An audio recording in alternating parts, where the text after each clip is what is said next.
আমিরুল মুমিনিন হযরতে ওমর রাদিয়াল্লাহু তাআলা তিনি যখন নামাজ পড়াইতে আরম্ভ করলেন, যুবকের চোখ দিয়ে ঝর্ণার মতো পানি ঝরতে আরম্ভ করলো। আমিনুল মুমিনিন যখন লুকুর মধ্যে গেল, যুবকের কানের গোড়ার মধ্যে কে জানে ডাক দিয়া বলে, যুবক রে, এমন একজন যুবতীকে তুমি দাঁড় করে দিয়ে আসছো, যেই যুবতীর কানের ভিতরে ময়লা আছে, নাকের ভিতরে ময়লা আছে, শুধু তা না, শরীরের অঙ্গ প্রত্যঙ্গের মধ্যে তার ময়লা আছে, এমন একজন যুবতীকে তুমি দাঁড় করে দিয়ে আসছো, আর তার সঙ্গে মনের বিলাস মিটাইবার জন্য তুমি আফসোস করছো। না না, তুমি এইগুলি করতে পারো না। আসসালামু আলাইকুম ওয়া রাহমাতুল্লাহি ওয়া বারাকাতুহু। আলহামদুলিল্লাহি নাহমাদুহু ওয়া নাস্তাঈনুহু ওয়া নাস্তাগফিরুহু ওয়া নাউযু বিল্লাহি মিন শুরুরি আনফুসিনা ওয়া মিন সাইয়্যাতি আ'মালিনা। من يهد الله فلا مضل له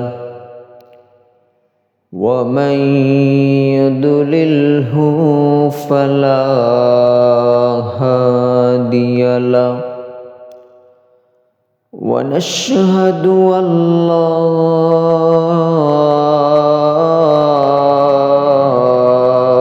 إله إلا الله وحده لا شريك له ونشهد أن محمدا عبده ورسوله الذي أرسل إلى الناس كافة بشيرا ونذيرا وداعيا إلى الله بإذنه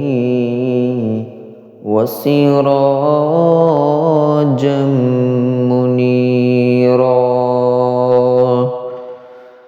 فقد قال الله تعالى في كلامه المجيد وفي فرقانه الحميد: أعوذ بالله من الشيطان الرجيم. بسم الله الرحمن الرحيم. فأما من طغى وآثر الحياة الدنيا فإن الجحيم هي المأوى. وأما من خاف مقام ربه ونهى النفس عن الهوى فإن الجنة هي المأوى. قال النبي صلى الله عليه وسلم: من صلى علي واحدا صلى الله عليه عشرا، أو كما قال عليه الصلاة والسلام. আলহামদুলিল্লাহ। সম্মানিত আমার ধর্মপ্রাণ মুসলমান ভাইয়েরা, আমরা প্রথমেই মৌলার দরবারে শুকরিয়া আদায় করি, যিনি আমাদেরকে একটি মজলিসের মধ্যে আল্লাহ আমাদেরকে বসিয়েছেন। এই জন্য সবাই অন্তর থেকে জোরে সুরে বলে আলহামদুলিল্লাহ।